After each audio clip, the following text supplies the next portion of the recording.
যেমন এখানে একটা রেস্ট্রিক্টেড আছে, আমি বাইরের দেশেও দেখেছি যে আপনার প্রেসক্রিপশন ছাড়া কিন্তু আপনি কোনো মেডিসিন আপনাকে দিবে না।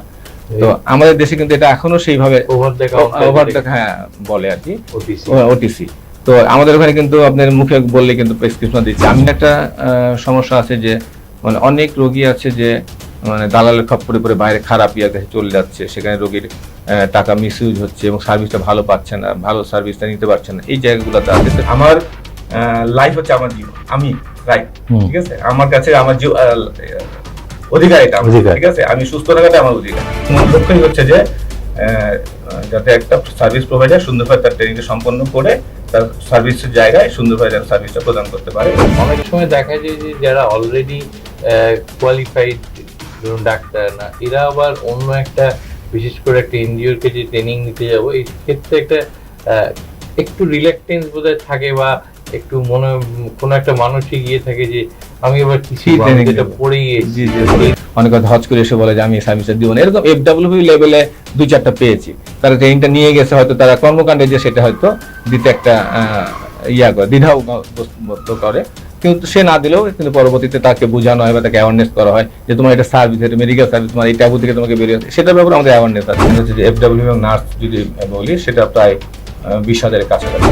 এই কর্মকাণ্ডটাকে ধরুন প্রতিবেশী দেশ ভারত বা অন্য কোনো প্রতিবেশী দেশ বা অন্য যেখানে এই রিকোয়ারমেন্টটা সব জায়গায় আছে, সব জায়গায় চাহিদা আছে, সেটাকে সব জায়গায় অন্য কোথাও নিয়ে যাওয়ার কোনো পরিকল্পনা যে ভারতে, আমরা কিন্তু ভারতে ক্রিয়া বলে একটা এনজিও আছে, আপনারা তো জানেন, তাদের সাথে কিন্তু আমরা পার্টনারশিপে কাজ করি, ঠিক আছে, তারা তাদের প্রজেক্টে কাজ করি, আইপিপিএফ আমরা কাজ করি। তারপরে তখন আমরা একটা উদ্যোগ নিয়েছিলাম যে ভারতে একটা ক্লিনিক দেওয়া। সবচেয়ে যেটা পজিটিভ নোটে উনি শেষ করলেন যে একটা খুব গুরুত্বপূর্ণ ক্ষেত্রে ওনাদের কর্মকাণ্ড সারা বাংলাদেশ জুড়ে চলছে, সেইটা ভারতবর্ষ করার পরিকল্পনা আছে। আগে উদ্যোগ নেওয়া হয়েছিল, কোনো কারণে থমকে আছে। নমস্কার, আজকে আমরা যে আড্ডা দিতে বসেছি, এমন একজন মানুষের সঙ্গে বসেছি যিনি আমাদের একদিক থেকে বলতে গেলে প্রায় একই দেশই বলা যায়, কারণ ভাষা এক, খাওয়া দাওয়া এক, পোশাক পরিচ্ছদ এক, সবই প্রায় এক। একেবারেই পাশের দেশ যাকে বলা যেতে পারে বাংলাদেশ, সেই প্রত্যন্ত বাংলাদেশের একেবারে প্রত্যন্ত প্রান্তরেও তার কাজ চলে, কর্মকাণ্ড চলে বলবো। একটা অদ্ভুতভাবে শুরু হয়েছিল এই সংস্থাটা। বাংলাদেশের যেটা মুক্তিযুদ্ধ ওই 71-72-এর পরে 72 সালে একটা অদ্ভুত পরিস্থিতির তৈরি হয়েছিল, যেখানে ওই যুদ্ধকালীন পরিস্থিতিতে মহিলাদের ওপর যে নানান ধরনের যৌন অত্যাচার বা ধর্ষণের ঘটনা ঘটেছিল, তার পরবর্তী অধ্যায়ে ইন দ্য আফটারমাথ একটা আগে যেটা গর্ভপাত আইন ছিল সেটাকে শিথিল করে কিছুদিনের জন্য মহিলাদেরকে ওই গর্ভপাতের অধিকার দেয়া হয়, এবং সেইটা সংক্রান্ত যে বলা যেতে পারে অ্যাওয়ারনেস ক্রিয়েট করা, সেইটা থেকেই RH স্টেপ এই সংস্থা বা প্রতিষ্ঠানের জন্ম। আজকে আমাদের সঙ্গে বাংলাদেশ থেকে এসে বিশেষ অতিথি মোহাম্মদ আশিকুল ইসলাম, উনি এক্সিকিউটিভ ডিরেক্টর RH স্টেপ। প্রায় গোটা বাংলাদেশ জুড়ে ওনার কর্মকাণ্ড চলে। কিছুক্ষণ আগে আমরা ওনাকে হেডলাইন্স কলকাতার পক্ষ থেকে ওনার ওই যে সার্ভিসটা, তার জন্য একটা এক্সেলেন্স অ্যাওয়ার্ড বা ডিস্টিংগুইশ সার্ভিস অ্যাওয়ার্ড দিয়েছি। উনি সেটার একেবারে যোগ্য হকদার বলা যেতে পারে, এই ডিজার্ভ ইট রাইটলি। একটা অদ্ভুত ব্যাপার নিয়ে এবং অদ্ভুত কাজ করে চলেছেন। আমরা ওনার কাছেই শুনতে চাইবো। নমস্কার আশিকুল সাহেব, আজকে আমাদের এই আড্ডায় যোগ দেওয়ার জন্য। এই যে রিপ্রোডাক্টিভ হেলথ, এটা একটা এই মুহূর্তে কিন্তু সারা পৃথিবী জুড়ে খুবই একটা ইনথিং এবং আলোচনার বিষয়, বাংলাদেশে হয়তো বিশেষ করে। কিন্তু যে পরিস্থিতিতে এটা শুরু হয়েছিল ওটা একটা বিশেষ পরিস্থিতি, যুদ্ধোত্তর পরিস্থিতি। এখন সেই পরিস্থিতিটা নেই, কিন্তু প্রয়োজনটা বোধহয় থেকে গেছে। তো ঠিক কি কি কর্মকাণ্ড আপনারা বাংলাদেশ জুড়ে করেন, যদি একটু আমাদের। জি অবশ্যই, ধন্যবাদ আপনাকে ঋতিক মুখোপাধ্যায়, হেডলাইন কলকাতা এবং ফাউন্ডার হেডলাইন কলকাতা। আমাকে এখানে আমন্ত্রণ করার জন্য অনেক ধন্যবাদ, এবং আমাকে একটা অ্যাওয়ার্ড দেওয়ার জন্য অনেক ধন্যবাদ। আমি বাংলাদেশের তরফ থেকে এসেছি এবং রাষ্ট্রকে উপস্থাপন করার জন্য এসেছি। বিশেষ করে আপনি কিছুটা বলেই ফেলেছেন, এর সারমর্মটা বলেই ফেলেছেন। আফটার লিবারেশন, যখন যুদ্ধের পরে মহিলাদের গর্ভপাত যে আইনটা নিষিদ্ধ ছিল, সেই আইনটা শিথিল করা হয় এবং সেটা থেকে আমাদের এই যাত্রা শুরু হয়। তখন এটার পূর্ব নাম ছিল MRTSP। দ্যাট মিনস হচ্ছে ministerial regulation training and services program. এইটা গভর্নমেন্টের একটা স্পেশাল প্রজেক্ট ছিল ministry of health and family প্ল্যানিংয়ে। সেখান থেকে আমরা আফটার লিবারেশন 1979 থেকে 1989 পর্যন্ত আমরা গভর্নমেন্টের হসপিটালের মধ্যে থেকে সার্ভিসটা দেওয়া শুরু করি, এবং সব কিছু আমাদের লোকাল ছিল। আমাদের গভর্নমেন্ট আমাদেরকে তাদের স্থাপনা দিয়েছে এবং আদার ফ্যাসিলিটি আমাদেরকে দিত, এবং আমরা ওখানে গভর্নমেন্টের যে gynae head of the department and হসপিটালের যে সুপারিনটেন্ডেন্ট অথবা ডাইরেক্টর জেনারেল, ব্রিগেডিয়ার জেনারেল, তার এই সার্ভিসটা ওখানে ওনার প্রজেক্ট অ্যাডভাইজার এবং টেকনিক্যাল অ্যাডভাইজার দায়িত্ব পালন করে। এবং 1983 সালে যখন MRTSP যাত্রা শুরু করে, তখন থেকে শুরু করে মাত্র 7টা মেডিকেল কলেজ হসপিটাল নিয়ে, এবং ওই টাইমে আমরা 1989 পর্যন্ত এই সার্ভিসটা পরিচালনা করে থাকি। 1989 গভর্নমেন্ট আমাদেরকে বলে যে তোমরা রেভিনিউর জন্য আবেদন করো। আমরা তখন রেভিনিউর জন্য আবেদন করি। তখন একমাত্র আমাদের যে এখন বর্তমান president professor doctor Sabera Rahman, উনি তখন ওই মহতর ফার্টিলিটির ডিরেক্টর ছিলেন। উনি মহতর ফার্টিলিটিটাকে রেভিনিউ হিসাবে নিয়ে যান, আর আমাদেরটা প্রজেক্ট বড় থাকার কারণে 7টা medical college, that's why government আমাদেরকে বলে যে তোমরা এনজিও হিসাবে রূপান্তরিত করো। কারণ আমরা একমাত্র অর্গানাইজেশন, তখন আমরা এটা এনজিও হিসাবে রেজিস্টার্ড হই, সোশ্যাল ওয়েলফেয়ার রেজিস্টার্ড হই, DG health and DG family রেজিস্টার্ডভুক্ত অর্গানাইজেশন। আমরা এই সার্ভিসটা দিয়ে আসতেছি বিগত প্রায় 1979 সাল থেকে। 1979 সাল থেকে শুরু করে 1989 পর্যন্ত আমরা গভর্নমেন্ট সার্ভিসই প্রদান করেছি। তার 1990 পর থেকে আমরা যখন এনজিও হিসেবে রূপান্তরিত হলাম, তখন ডোনার ফান্ডিং আমাদের নির্ভরতা চলে আসে, এবং 2000 সাল পর্যন্ত আমরা এই সার্ভিসটা এই MRTSP নামিয়ে দিই। যখন দেখলাম যে এই ফান্ডিংয়ের মধ্যে একটা US ফান্ডিংয়ের একটা সম্ভাবনা কমে যাচ্ছে, তখন আমরা নামটার পরিবর্তন আনার চেষ্টা করি। আমাদের নির্বাহী কমিটি যারা ছিলেন, প্রফেসর শামসুর আলী, প্রফেসর কোহিনুর বেগম এবং প্রফেসর আনোয়ার আজিব স্যার, দেন হচ্ছে আদার যারা গাইনির বাংলাদেশের সবচেয়ে নামকার প্রফেসর, তারা এটা ফিরোজা বেগম ম্যাডাম, তারা এটা প্রথম প্রেসিডেন্ট হিসাবে এটা যাত্রা শুরু করে, এবং তখন আমরা এটা এনজিও হই এবং আমাদের কর্মকাণ্ড পরিচালনা উনি করি। এবং 2000 সালে এটা আমরা আবেদন করি নাম পরিবর্তনের জন্য RSTEP হিসাবে। RSTEP দ্যাট মিনস হচ্ছে reproductive health services training and education programme. RSTEP শুধুমাত্র এই কাজটাই যে করতেছে তা না, হসপিটালের মধ্যে আমাদের প্রায় 22টা মেডিকেল কলেজ হসপিটাল আমাদের সেন্টার, তার বাইরে আমাদের একটা ম্যাটারনিটি সেন্টার আছে যেখানে 24 আওয়ার্স সেফ ডেলিভারি সার্ভিস দেওয়া হয়।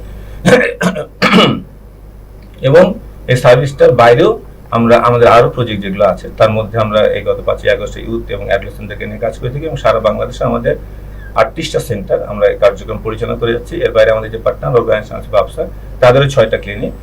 এটা হচ্ছে যে 6টা দিয়ে প্রায় 43টা কেন্দ্র নিয়ে আমরা আমাদের কার্যক্রম পরিচালনা করে যাচ্ছি, এবং এখানে বিভিন্ন সার্ভিস আমরা দিয়ে থাকি। বিশেষ করে আমরা বাংলাদেশের পাইনিয়র অর্গানাইজেশন ইন ট্রেনিংয়ে আমরা সাধারণত ডক্টরদেরকে, আগে ছিল যে ইন্টার্নি ডক্টর মাস্ট, এই ট্রেনিংটা হসপিটালে ইন্টার্নি শেষ করার পর নিতেই হবে। এটা বিগত একদম 2010 সাল পর্যন্ত এটা ম্যান্ডেটারি ছিল। 2010 সাল পর্যন্ত ইন্টার্নি ডক্টরদের টাইম লাইনটা, মেডিসিনের গাইনির সময়টা কমে যায়, তখন এটা ম্যান্ডেটারি উঠে যায়, যে যখন ইচ্ছা এটা নিতে পারে, বাট ম্যাক্সিমাম নিজেদের সুবিধা মতো তারা এই ট্রেনিংটা নেয়। এবং আমরা একমাত্র অর্গানাইজেশন এই ট্রেনিংটা ডক্টরদেরকে দিয়ে থাকি। গভর্নমেন্টের FWB, ফ্যামিলি ওয়েলফেয়ার ভিজিটার, দেন হচ্ছে যে নার্স, প্যারামেডিক্স, প্রেজেন্টলি আমরা মিডওয়াইফ, যারা এখন মিডওয়াইফ হিসেবে সার্ভিস দিচ্ছে, তাদেরকে আমরা এই ট্রেনিংটা দিয়ে থাকি। এবং এই ট্রেনিংটা নট অনলি শুধু MR ট্রেনিং বা প্যাক ট্রেনিং, আমরা এর বাইরেও আমরা কিন্তু SRHR training, sexual reproductive health and rights, নারীদের অধিকার নিয়ে আমরা কাজ করে থাকি, এবং নারীদের ক্ষমতা নিয়ে আমাদের কাজ, এবং এই সার্ভিস আমরা দিয়ে থাকি। এছাড়াও আমাদের আরও ট্রেনিং আছে, সেই ট্রেনিংগুলোর মধ্যে কাউন্সিলিং ট্রেনিং আছে, আমাদের IP ট্রেনিং আছে, আমাদের মেন্টাল হেলথ ট্রেনিং আছে, সাইকো সোশ্যাল ট্রেনিং আছে। এই ট্রেনিংগুলো আমরা লাইফ স্কিল ট্রেনিং আছে। এই ট্রেনিংয়ের মাধ্যমে আমরা আমাদের স্টাফ সহ বাইরে আরও যারা NGOs আছে এবং আরও যারা গভর্নমেন্ট সার্ভিস প্রোভাইডার আছে, তাদেরকে আমরা এই ট্রেনিংটা দিয়ে থাকি। এবং প্রতি বছরই আমরা এই ট্রেনিংটা, গভর্নমেন্টের ম্যান্ডেটারি আছে, প্রায় আমরা প্রতি বছর গভর্নমেন্টের প্রায় 100 FWB অথবা ডক্টর ট্রেনিংয়ে আমরা প্রায় 300 বছরের ট্রেনিং গভর্নমেন্ট সার্ভিস প্রোভাইডারদেরকে দিই। এছাড়াও যারা প্রাইভেট যারা আছে, তাদেরকে আমরা এই ট্রেনিংটা প্রদান করে থাকি। আমাদের সার্ভিসের মূল লক্ষ্যই হচ্ছে যে যাতে একটা সার্ভিস প্রোভাইডার সুন্দরভাবে তার ট্রেনিংটা সম্পন্ন করে তার সার্ভিসের জায়গায় সুন্দরভাবে যেন সার্ভিসটা প্রদান করতে পারে, এবং এটা একদম কমিউনিটি লেভেলও, যেখানে ইউনিয়ন লেভেলে, উপজেলা লেভেলে সার্ভিসটা প্রদান করতে পারে তারা, এবং এই সার্ভিসটা যেন দিতে পারে। আমাদের সার্ভিসের মধ্যে শুধু এই ট্রেনিংটা নয়, আমাদের সার্ভিস অনেকগুলো আছে, যেমন আমরা প্যাপসমিয়ার সার্ভিস দিয়ে থাকি, আমরা ডায়াগনস্টিক্স সার্ভিস দিয়ে থাকি, আমরা সার্ভাইকাল ক্যান্সারের সার্ভিসটা দিয়ে থাকি, আমরা বেস্ট কি বলে ক্যান্সারের কাউন্সিলিংয়ের সার্ভিসটা প্রদান করে থাকি, তারপর আমরা প্যাপসমিয়ার টেস্ট করে থাকি, তারপরে গাইনোলজি যে সার্ভিসগুলো আছে সেই সার্ভিসগুলো আমরা দিয়ে থাকি। রিসেন্টলি আমরা ইন্টারন্যাশনাল, তাদের সাথে আমরা যৌথভাবে চুক্তিবদ্ধ হয়েছি। আমি এই কলকাতায় আসার পূর্বেই 3 days বিফোর, তো সেইখানে আমরা হচ্ছে যে প্রবের সাথে আমরা এই ডায়াগনস্টিক্সটা সারা বাংলাদেশের গভর্নমেন্ট লেভেল সার্ভিসটা প্রদান করব। মানে ডায়াগনোসিস সার্ভিসটা আরো সুন্দরভাবে দেওয়া যায়, যাতে আমরা যেহেতু গভর্নমেন্টের মধ্যে লিমিটেড সার্ভিস দিয়ে থাকি, আমরা লিমিটেড দিয়ে শুরু করতেছি, কিন্তু আস্তে আস্তে হয়তো আমরা এটাকে গভর্নমেন্টের পারমিশন নিয়ে আরো সুন্দর গভর্নমেন্টের বাইরেও বেসরকারি ক্ষেত্রগুলো বেসরকারি জায়গাগুলোতে আমরা যাওয়ার জন্য চেষ্টা করব, এবং আশা করি সেটা আমরা অলরেডি কাজ শুরু করেছি। এবং এখানে বলবো যে প্রফকে বিজয় দেওয়ার কথা না বললেই না, উনি খুবই একজন অভিজ্ঞ মানুষ এবং এই জায়গায় একদম বিশেষজ্ঞ একজন মানুষ, ঠিক আছে। তার সাথে পরিচয় প্রায় বছর খানিক হলো, বছর খানিক না বলবো 7-8 মাস, বাট উনি খুব সুন্দরভাবেই, আমি অবশ্য ব্যস্ত ছিলাম এই জন্য এই প্রোগ্রামটা একটু ডিলে হয়েছে। আমরা অলরেডি গত 3 দিন আগে যেহেতু করেছি, আমরা 1 জুন থেকে সার্ভিসটা শুরু করবো। এছাড়া আমাদের যে পরিকল্পনাগুলো আছে, আমরা যাতে গার্মেন্টস সেক্টরে দিতে পারি, আমরা যেহেতু আমাদের কিন্তু গার্মেন্টস সেক্টরেও কাজ আছে, আমরা প্রায় 29টা গার্মেন্টস সেক্টরে কাজ করে থাকি, তাদেরকে সার্ভিস দিয়ে থাকি, তাদেরকে কাউন্সিলিং দিয়ে থাকি, তাদেরকে ট্রেনিং দিয়ে থাকি, এবং গার্মেন্টস ইয়াতে যারা ম্যানেজার আছে তাদেরকেও কিন্তু আমরা এই ট্রেনিংটা দিয়ে থাকি, লাইফ স্কিল ট্রেনিং দিয়ে থাকি, তারপরে সাইকো সোশ্যাল ট্রেনিং দিয়ে থাকি, মেন্টাল হেলথ ট্রেনিং দিয়ে থাকি, এবং যে গার্মেন্টস কর্মী যারা আছে তারা যেন এই ট্রেনিংটা পেয়ে তাদেরকে যেন এই ট্রেনিংটা দিতে পারে, এবং তারা সেটা দেয়, এবং সেই সার্ভিসটা আমরা দিয়ে থাকি একটা নির্দিষ্ট দিনে, তাদের যেন ছুটির দিন থাকে অথবা লাঞ্চ আওয়ারের পরে আমরা গার্মেন্টস কর্মীদেরকে সার্ভিসটা দিয়ে থাকি, তাদেরকে ট্রেনিংটা দিয়ে থাকি, তাদেরকে অ্যাওয়ারনেস করে থাকি, তাদের যাতে সুখে থাকে। একটা আমার লাইফ হচ্ছে আমার জীবন, আমি রাইট, ঠিক আছে, আমার কাছে আমার অধিকার এটা, ঠিক আছে, আমি সুস্থ থাকাটা আমার অধিকার, আমাকে সুস্থ থাকতে হবে এবং ভালোভাবে কাজ করতে হবে, এটা তাদেরকে শেখানো এবং জানানো, এবং তাদেরকে সুন্দরভাবে সেই ট্রেনিং দেওয়ার মাধ্যমে আমরা এটা বাংলাদেশে 64টা ডিস্ট্রিক্টে আমরা এই সার্ভিসটা প্রদান করি। এই যে বিশাল কর্মকাণ্ডের কথা আপনি বললেন,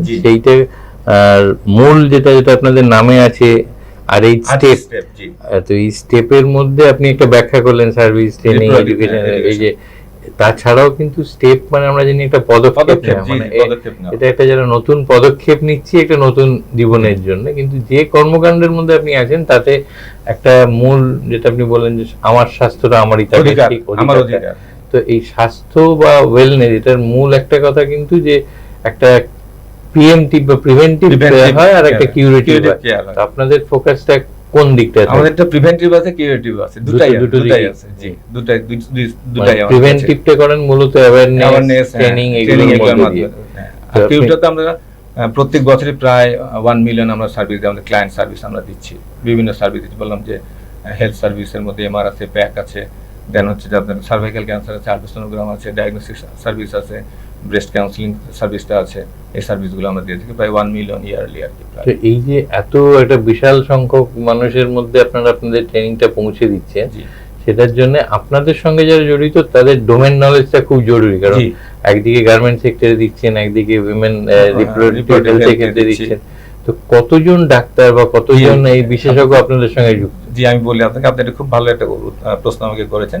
আমরা কিন্তু এই পর্যন্ত ডাক্তারদেরকে প্রায় 13,000 ডাক্তারদেরকে এই পর্যন্ত ট্রেনিং দিয়েছি, গভর্নমেন্ট এবং প্রাইভেট মিলে, এবং আপনার হচ্ছে যে এফডব্লিউ এবং নার্স যদি বলি সেটা প্রায় 20,000-এর কাছাকাছি ট্রেনিংটা দিয়েছে। আমাদের সাথে যারা জড়িত আছে মানে গাইনি ডিপার্টমেন্টের টপ লেভেলে যারা আছেন, প্রফেসর আর কি, হসপিটাল যারা gynae head of the department, এবং আমাদের মধ্যে যারা আছেন, আমাদের কমিটিতে যারা আছেন, যাদের কথা না বললেই না, এর মধ্যে অনেকেই মারা গেছেন, যাদের কথা হচ্ছে বলতে হচ্ছে যে ফিরোজা বেগম যিনি এটা ফাউন্ডার ছিলেন উনি মারা গেছেন, এটা যিনি ফাউন্ডার ছিলেন মঞ্জুর আহমেদ মজুমদার উনিও মারা গেছেন। আমি তাদের প্রতি শ্রদ্ধা রেখে বলতেছি, ওনারা এই অর্গানাইজেশন থেকে প্রথমেই শুরু করেছেন।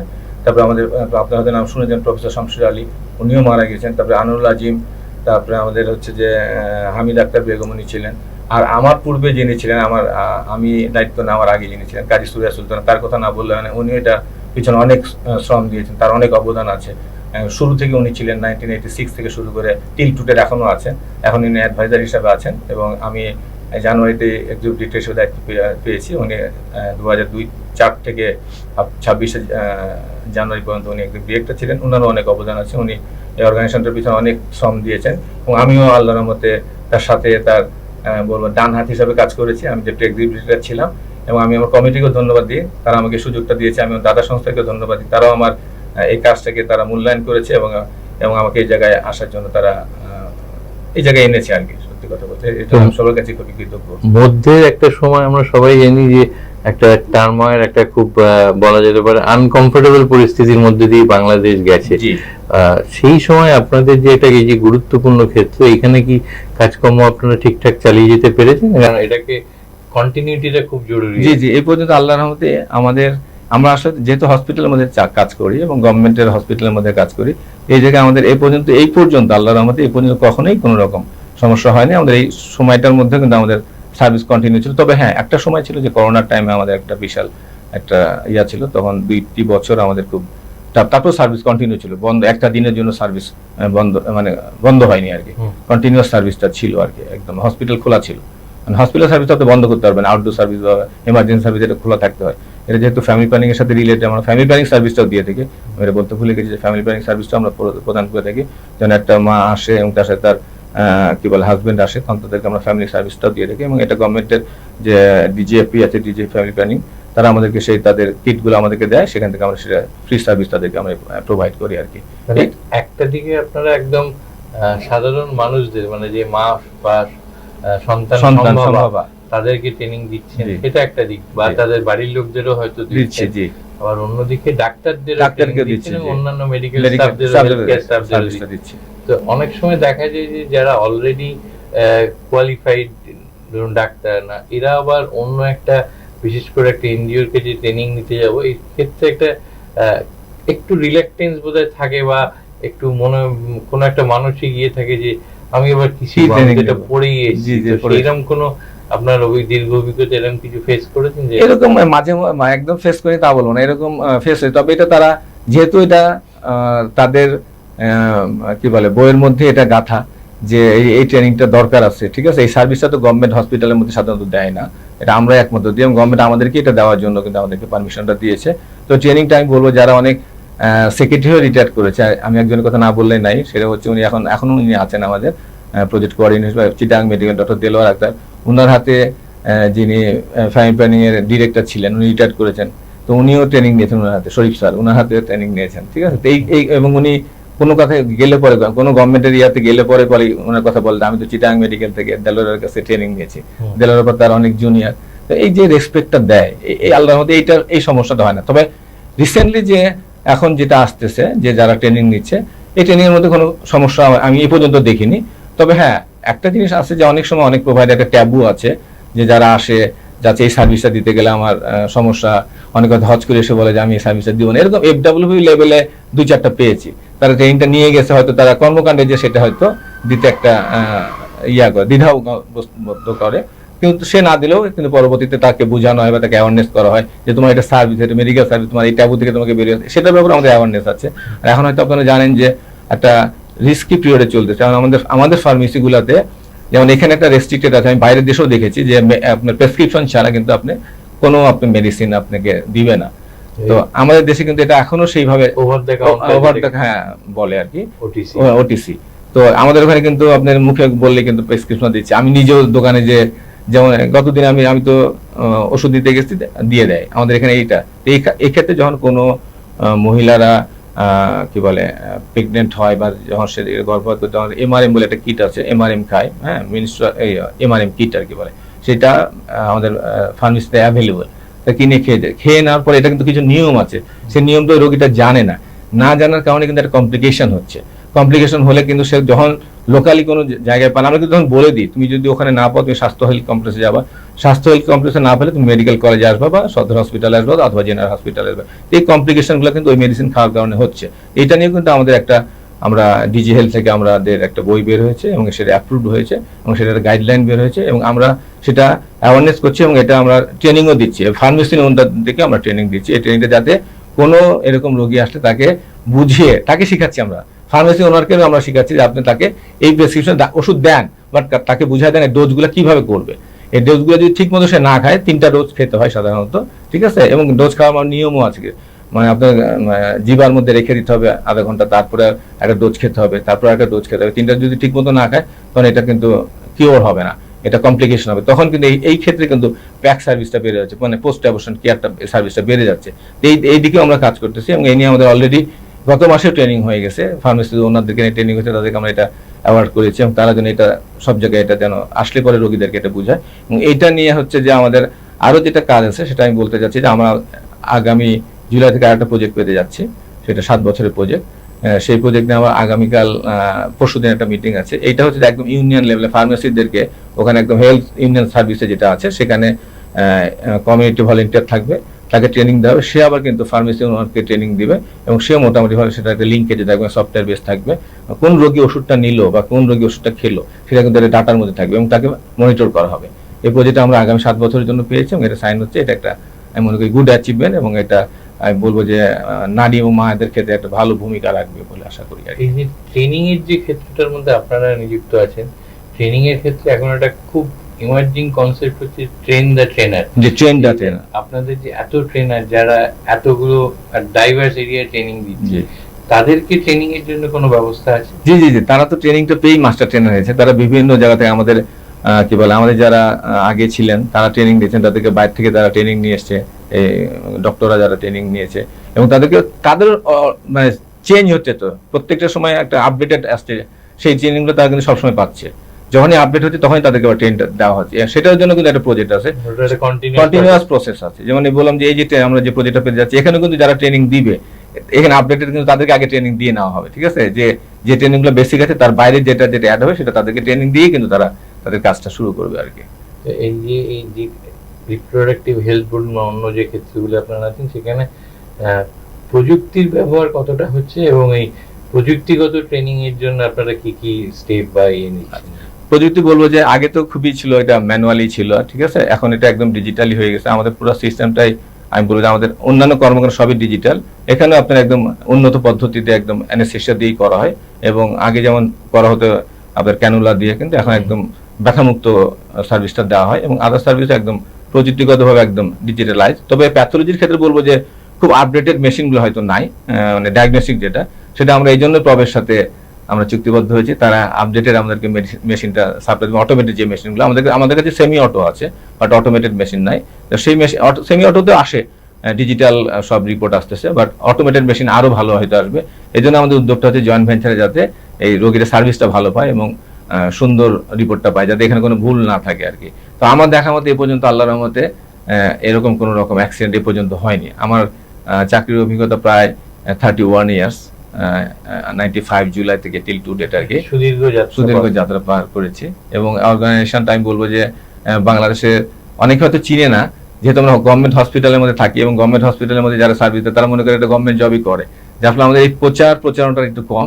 তো আমার কাছে মনে হয় যে প্রচারণাটা আসলে এখন আমরা করতেছি বা এটা আশা করি এসে যাবে আর কি সামনের দিকে। একটু সরকারি ঘেরাটক থেকে বাইরে বেসরকারি ক্ষেত্রটাও ধরতে চাইছেন যেটা বলছেন? বেসরকারি ক্ষেত্রে এখনো ধরা আছে, বেসরকারি ক্ষেত্রে আমরা ট্রেনিং দিয়ে থাকি, বেসরকারি ডক্টরদেরকে, এফডব্লিউবিদেরকে বেসরকারি আমরা দিয়ে থাকি, ট্রেনিং দিয়ে থাকি। এটা তো জানে আমাদেরকে, এই ট্রেনিংটা নিতে গেলে আমাদের কাছে আসতে হবে। এসআইএইচআর করতে গেলে কেউ যদি অন্য প্রজেক্টও পায়, sexual reproductive health and rights, তখন প্রথমতই আরএসটিএফের নাম আসতে হবে। আমরা পার্টনার হিসেবেও কাজ করি, যারা ডোনার আছে তারা আমাদেরকে পার্টনার হিসেবে নেয়, ঠিক আছে? সেই পার্টনার হিসেবে কিন্তু আমরা সার্ভিসটা প্রদান করি। তারা আমাদের কাছে আগে চিন্তা করে যে সেক্সুয়াল রিপ্রোডাক্টিভ হেলথ আর রাইটস মানে হচ্ছে আরএসটিএফ ছাড়া এর কোনো বিকল্প নাই। তো প্রবেশ সঙ্গে আপনাদের যে যৌথ উদ্যোগে কাজটা শুরু হয়েছে, এটা মূলত ডায়াগনস্টিক্স। জি, ডায়াগনস্টিক্স সারা বাংলাদেশে জুড়ে ইনশাআল্লাহ আপাতত 8টা জায়গা থেকে আমরা শুরু করতেছি প্রথমত। তারপরে এটা আমাদের 22টা মেডিকেল কলেজ থেকে যাত্রা শুরু করবে। তারপরে আমি বললাম যে বাইরে আমাদের আরো পরিকল্পনা আছে, যাতে প্রাইভেটলি কিভাবে আর সুন্দরভাবে দেওয়া যায় বা বাইরে সেন্টার করে খুব সুন্দরভাবে দেওয়া যায়, যাতে হ্যাঁ সেইভাবে। কারণটা হচ্ছে যে আমাদের ওখানে একটা সমস্যা আছে যে মানে অনেক রোগী আছে যে মানে দালালের খপ্পরে পড়ে বাইরে খারাপ ইয়ার কাছে চলে যাচ্ছে, সেখানে রোগীর টাকা মিসইউজ হচ্ছে এবং সার্ভিসটা ভালো পাচ্ছে না, ভালো সার্ভিসটা নিতে পারছে না, এই জায়গাগুলোতে আছে। তো সেই জায়গায় বলবো যে গভর্নমেন্ট অনেক এখন উদ্যোগ নিয়েছে এবং অনেকটা দালাল মুক্ত পরিবেশ করার চেষ্টা করেছে আমার দেখা মতে, কিন্তু এটা ছিল, বাট এখন এটা আস্তে আস্তে কমে যাচ্ছে, কমার হারটা অনেক। এটা মানে শহরের বাইরে জেলা স্তরে, মফস্বল বা গ্রামে, সেখানেও এই পরিবর্তনটা আসছে। জি, পরিবর্তন, তারাও ট্রেনিং নিয়ে আধুনিক ব্যবস্থার মাধ্যমে এটা করতেছে। এই ক্ষেত্রে আরেকটা খুব ইম্পর্টেন্ট জায়গা কিন্তু আইভিএফ, যারা হতে চাইছেন মা হতে পারছেন না, তারা এই যে সুযোগ, সেটা আমি বলবো আমাদের এখানে যিনি মেম্বার আছেন পারভিন ফাতেমা, উনি কিন্তু এটার প্রতিষ্ঠাতা। ওনারও ক্লিনিক আছে, আমরা সেখানে তখন রেফার করে দিই, যদি এখন আসে তখন ওনার কাছে তখন রেফার করে দিই, সেখানে যাই। ক্ষেত্রেও ট্রেনিং এবং অ্যাওয়ারনেসের ব্যবস্থা আছে। তখন আমরা সেখানে রেফার করি, আমরা যেহেতু এটা দিই না তখন ওখানে এটা রেফার করে দিই। আর আমাদের যিনি প্রফেসর আছেন, প্রফেসর কোহিনুর বেগম, উনি বাংলাদেশের সেরা গাইনোকোলজি আমি বলবো, উনি এখন রিটায়ার, উনি ঢাকা মেডিকেল কলেজের হেড অফ দ্য ডিপার্টমেন্ট ছিলেন, প্রফেসর কোহিনুর বেগম, এবং উনি তো এটার বলবো যে বিশাল আকার তার একটা অবদান এখানে আছে, প্রফেসর কোহিনুর বেগমের। আমরা প্রায় আমাদের আলোচনার শেষেই পৌঁছেছি। একটা জানতে চাইবো মানে জানতে না চেয়ে পারছি না যে আপনি বাংলাদেশে এত বছর ধরে এই ধরনের যে ক্ষেত্রে কাজ করছেন, এই কর্মকাণ্ডটাকে ধরুন প্রতিবেশী দেশ ভারত বা অন্য কোনো প্রতিবেশী দেশ বা অন্য যেখানে এই রিকোয়ারমেন্টটা সব জায়গায় আছে, সব জায়গায় চাহিদা আছে, তো সেটাকে পৃথিবীর সব জায়গায় অন্য আছে। কোথাও নিয়ে যাওয়ার কোনো পরিকল্পনা আর যে বাংলাদেশের আপনি- গণ্ডির বাইরে নিয়ে গিয়ে? আপনি আমি মনে হয় অনেক দক্ষ এবং অনেক এক্সপিরিয়েন্স, আপনি এত সুন্দর একটা কোশ্চেন করেছেন। এইটা আসলে আমি বলবো যে বিগত 15 বছর আগে আমাদের যিনি আগের এইডি ছিলেন, আমি তার সাথে একসাথে কাজ করেছি, আমি তাকে প্রস্তাব করেছিলাম, উনিও এটার ব্যাপারে উদ্যোগ ছিলেন। প্রথমে আমরা কিন্তু টার্গেট করেছিলাম ভারতে। আমরা কিন্তু ভারতে পিয়া বলে একটা এনজিও আছে, আপনারা তো জানেন, তাদের সাথে কিন্তু আমরা পার্টনারশিপে কাজ করি, ঠিক আছে, তারা তাদের প্রজেক্টে কাজ করি, আইপিপিএফ আমরা কাজ করি। তারপরে তখন আমরা একটা উদ্যোগ নিয়েছিলাম যে ভারতে একটা ক্লিনিক দেওয়ার বা থাইল্যান্ডে একটা ক্লিনিক দেওয়ার। তো যাক, এটা অর্থনৈতিক কারণে বা ফান্ডিং স্বল্পতার কারণে এটা হয়ে ওঠেনি, বাট আমরা চেষ্টা ছিল। 15 বছর আগে আমরা উদ্যোগ নিয়েছিলাম ভারতে অন্তত একটা ক্লিনিক দিই, মানে কলকাতাতে যেহেতু একদম কাছে আমরা শুরু করতে চেয়েছিলাম এপাড়ার ওপারের মতো, ঠিক আছে। তো যার আমাদের এটা উদ্যোগ ছিল 15 বছর আগে। তো আমার ইচ্ছা আছে ইনশাল্লাহ এটা আমরা হয়তো চেষ্টা করব যে আমরা ইন্টারন্যাশনালি এটা যাতে এটা নিয়ে যাওয়া যায়। এটা দরকার আছে, এটা প্রয়োজন আছে। এই সার্ভিসটা সেক্সুয়াল রিপ্রোডাক্টিভ হেলথ সবারই একটা রাইট, এটা নিত্য নৈতিক, এটা আসলে বলার কিছু নাই, ঠিক আছে। এটা গড গিফটেড, আল্লাহ প্রদত্তই, এটা এসে যাচ্ছে। কাজে এটা আমরা চাই যে এটা ইন্টারন্যাশনাল বিস্তৃত লাভ করুক। সেক্ষেত্রে হয়তো আপনাদের সাহায্য সহযোগিতা অবশ্যই লাগবে। আপনাদের সাহায্য সহযোগিতা পেলে আমরা নিশ্চয়ই এটা ব্যাপক বিবৃতি করতে পারবো বলে আমি মনে করি, আশা করি। আপনারা এতক্ষণ শুনছিলেন, আমরা অনেক গুরুত্বপূর্ণ বিষয় জানলাম এবং তার মধ্যে সবচেয়ে যেটা পজিটিভ নোটে উনি শেষ করলেন যে একটা খুব গুরুত্বপূর্ণ ক্ষেত্রে ওনাদের কর্মকাণ্ড সারা বাংলাদেশ জুড়ে চলছে, সেইটা ভারতবর্ষ করার পরিকল্পনা আছে। আগে উদ্যোগ নেওয়া হয়েছিল, কোনো কারণে থমকে আছে। থমকে থাকাটা মনে রাখবেন বন্ধ হওয়া নয়, যে কোনো দিন ওই আবার দ্বার খুলে যেতে পারে। এবং ভারতবর্ষ ছাড়া অন্যান্য প্রতিবেশী দেশ যেগুলো আছে সেখানেও করার পরিকল্পনা রয়েছে। আমাদেরও অনেক শুভেচ্ছা থাকলো এই পরিকল্পনাগুলো সফল হোক। এই আর সম্প্রতি একটি সংস্থার সঙ্গে প্রবেশ সঙ্গে ওনারা হাত মিলিয়েছেন, তাদের ডায়াগনস্টিক ক্ষেত্রে আমার ধারণা অনেক অত্যাধুনিক ইকুইপমেন্ট নিয়ে অনেক অত্যাধুনিক উপায়ে এই ডায়াগনস্টিক, কারণ যে কোনো রোগেরই রোগ নির্ণয়টা খুব জরুরি, সেই পথে ওনারা এগিয়ে যাবেন। অনেক ধন্যবাদ আজকে আমাদের সঙ্গে আসার জন্য। পরের বার যখন আসবেন আমি স্থির নিশ্চিত তখন আরো বেশি পজিটিভ খবর শেয়ার করার মতো থাকবে। হয়তো বা আপনাদের যে পরিকল্পনা ভারতবর্ষে ক্লিনিক খোলার সেটাও সফল হয়ে যাবে তার মধ্যে। তো আগাম অনেক শুভেচ্ছা জানিয়ে আপনাকে অনেক ধন্যবাদ আমাকে এখানে ইনভাইটেশন করার জন্য। অনেক অনেক ধন্যবাদ। ধন্যবাদ। আসসালামু আলাইকুম। আনন্দ আর ভালোবাসার দীপ্তিতে গড়া সমুজ্জ্বল পরমা, ঠিক তোমারই মতো। শ্যাম সুন্দর কোম্পানি জুয়েলার্স, আগরতলা, উদয়পুর, ধর্মনগর, কলকাতা।